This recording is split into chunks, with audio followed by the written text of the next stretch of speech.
I am going to kill him right now. I was like, I said, you're just crazy. So you're not meaning that. He's like, no, Mark, I'm serious. He was just stoic. He was serious about it. Welcome to the first episode of The Shit Show. So right now, I'm here with Mr. Mark McClaskey, a good friend of mine, been doing deals since 2010. Mark, we were talking the other day about just a complete shit show of a deal that came at you that you were telling me about, and it involved murder. Can you give me a little bit about a breakdown of that story and what happened and all that good stuff? Oh my God. Oh, it was, there's some doozies out there, and this one definitely takes the cake in the, when I'm remembering the shit shows that I've been through. This particular one, I was representing the buyer, and it was a home out in the country, and it was a estate sale. So the family, somebody had passed away, and the family was handling it. My buyer was an eclectic individual.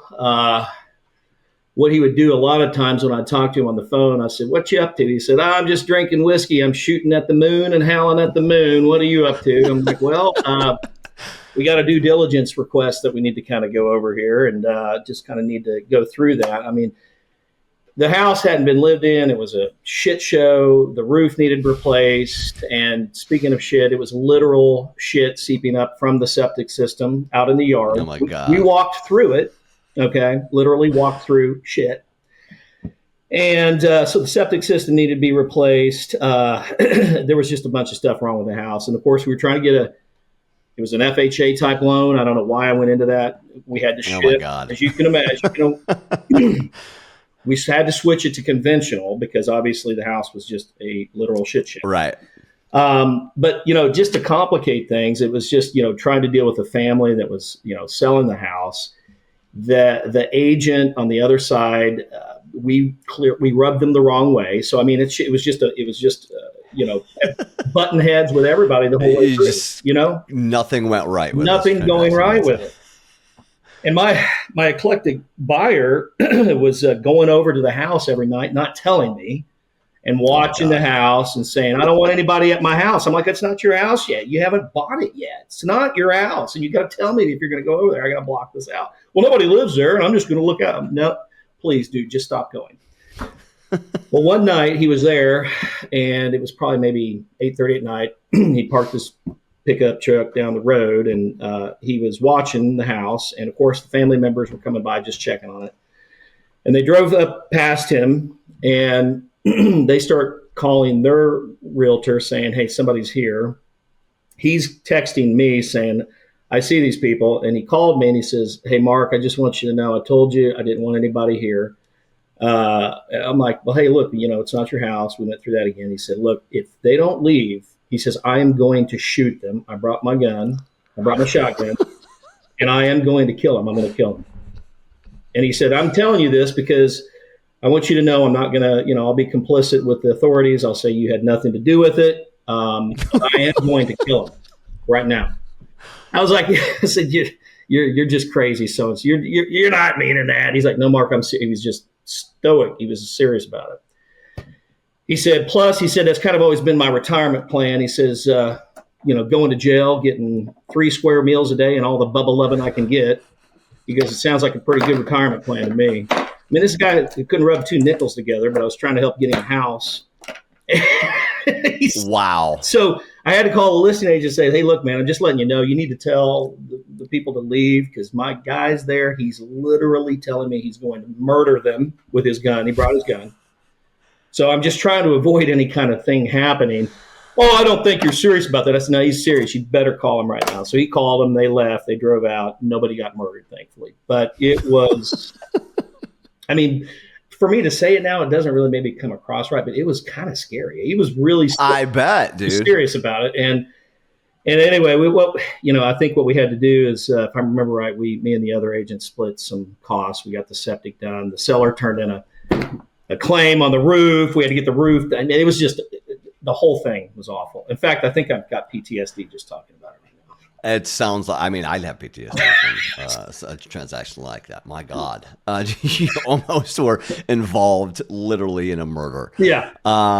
So with that whole thing start to finish, do you have like a takeaway, like one main takeaway from that whole, from that whole ordeal? Make sure your buyers are pre-qualified and get with a lender and make sure you can get the right loan. And if it's an FHA or if it's a VA or something, and you're going to a house that's got sticks and termites holding hands to stay together, lesson learned on my part. I needed to vet that out. So that's why if you're a realtor, make sure you put that person in touch with a trusted lender, because I think I ended up switching to you. I don't think it was you. It was somebody I had to switch to, and because the one that they always got their friend or family, right? That's a lender, or right? Of course. Or they went online and had some internet lender, that gave them a piece of paper that they could wipe their ass with that says they're pre-qualified, and they're not. So anyway, I had to, it was a lot of jumping. I think always vet out, if you're a realtor, make sure you vet out those buyers with a trusted lender before you waste time in your car, because you never know when somebody's going to threaten to murder somebody. Jesus. All right. So another follow-up question that I have. Now, what's like a common problem, I guess, that you see kind of with each transaction, like a common problem that always arises that you have to fix when it comes to the sale, or like whether it be a listing or a buy side or whatever, like a common, just a common theme.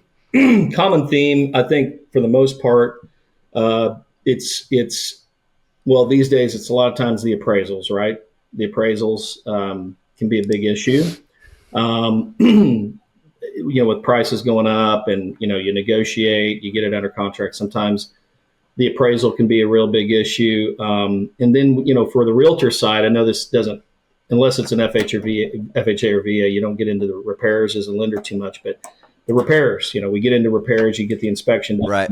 And it depends on the price point, but I mean, I've seen, $1.5 million houses get held up because of a $300 repair, just on principle. I had one time a retired dermatologist that owned a house outright. Now, you'll appreciate this, Angelo. I had a retired dermatologist. I was representing the buyers, and nothing against dermatologists, but I just happened to remember he was a dermatologist. And this was a $700,000 or $800,000 lake house. It was just their weekend getaway. They owned a mansion in Charleston. They just came in up once in a while to Lake Wiley. Anyway, so we were the day before closing. We were supposed to close, and it had been one of those transactions. The seller found out that there was an open equity line on the house that he never tapped into. I think it was just an equity line that had been opened, and they never tapped into it. And in order to close that equity line out, the bank was going to charge him $30. Of course, he had no mortgage on the house, and it was paid off. So the next day, he was going to get a check for like $700,000, but he refused to close because he was not going to pay that $30 fee. Literally delayed closing for almost 3 days. This was before the 3-day rule, because he was not going to pay that $30 fee. And I mean, he was going to walk away with a check for $697,000, 900 and whatever the math. Right. And so it cost my buyer. We had to extend the rate lock, so it cost them $400. I paid for it, or the lender did it. I can't remember who, because they delayed the damn closing. So. And then the other agent just finally paid the $30 just to get it done. It's like, you got to be kidding me.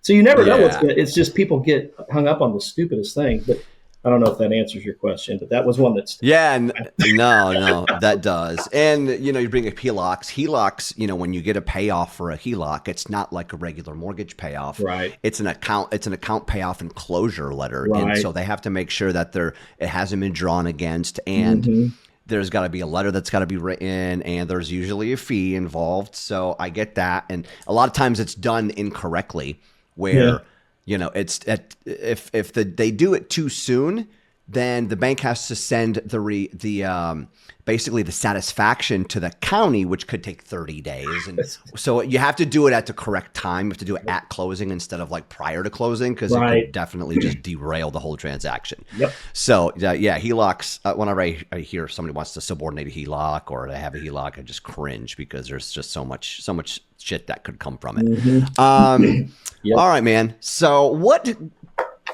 I know this is a loaded question, but common misconception with people when it comes to you as a realtor. Misconception. What's a misconception?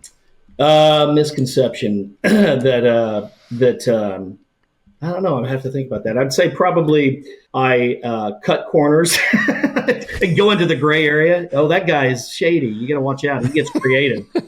I think they think I'm creative. I've heard people say, people think you're really creative. I'm like, I take that as a compliment, but I think some people can read that as shady. And I'm not. Look, I got a license. I can't. I keep everything above board. But like if I'm walking through shit and the septic system's broken and nobody's going to fix it, and I'm going to do something to get the deal done because I'm a 20% of a shitty deal is better than 100% of no deal kind of guy all day long. So, as long as it's legal, let's get it done.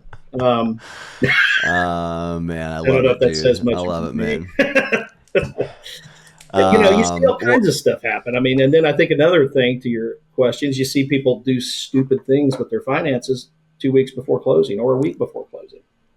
I mean, taking out that loan for furniture. I had a guy one time get a cell phone, and it dinged his score, I think 30 points or something like that. He financed a cell phone. And then one of the worst ones is I had a closing where we were supposed to close within 5 days. And my buyer decided she had scheduled a tummy tuck with her plastic surgeon 3 or 4 days prior to closing, and the $5,000 that she spent and didn't have it in her checking account. And she had this tummy tuck done, and she couldn't it was leaking, and she had problems, and she couldn't get to the closing because her bandages were leaking. Oh my God. And then the lender was all pissed off because she spent $5,000 on something that came out of her checking account that she needed funds for closing. I'm like, why did you do a tummy tuck when you're closing in 3 days? How are you going to move furniture? I'm like, oh my God. It's literally the shit that nobody tells you in real estate class and school and the mortgage school about what could actually go down in a transaction. Oh my God. That's just every single day we hear of something new. Like just when you think you've heard it all, just get that out of your brain because there is something new every single day that I'm just like, exactly. I just can't. But get a real estate license, they said. Get your mortgage broker's license. It's easy. They said. It's easy, they said. All realtors do are drive fancy cars and open $1 million houses. And open doors. Yeah, open doors. Yeah. That's all you do is open doors. That's all we do. Well, dude, Mark, this was fun, brother. Thanks for being the first guest on the shit show here. Where can people find you? How can they call you? How can they reach out to you? What you got Instagram, you got phone, you got I got all the social media stuff. Okay. But yeah, markmcclaskey.com or 704-604-5952 is my cell phone. Nice. Live on that thing. Man. Call me, text me. I'm constantly always checking it, and that's what you got to do, right? We got to be available. That's right. And but yeah, I'd love to be able to help you out. And, I always like doing business with you, bro. Dude, this is awesome, man. All right, I appreciate it, Mark. Yeah. Until the next septic issue, we'll talk to you, brother. We'll have you back on here in a little bit. Thanks, man. So, you're the man, dude.